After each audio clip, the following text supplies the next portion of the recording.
समस्ते फेरी आसतु सब छात्र छात्री माने एवं शांति श्रृंखला किभली भाव में फेरी आसो माननीय मुख्यमंत्री अपील करिसेंती एवं किट कर्तृपक्षर जो भाव में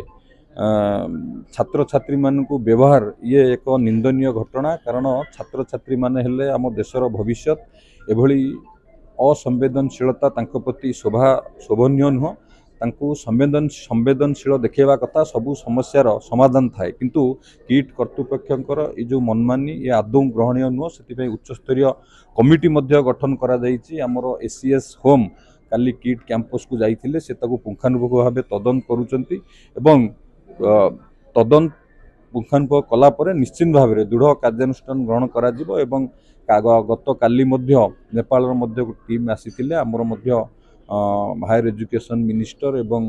आमर हेल्थ मिनिस्टर चीफ सेक्रेटरी आलोचना निश्चित भाव में ये घटना को सरकार गुरुतर सह नहीं सरकार किभली भाव में माने ये जो घटना घटी ये जो घटना पुनर्बार न हो एवं जी ये घटना पछरे अछंती सेमानक विरुद्ध रे निश्चित भाव में तदंत होला परे दृढ़ कार्यानुष्ठान निया।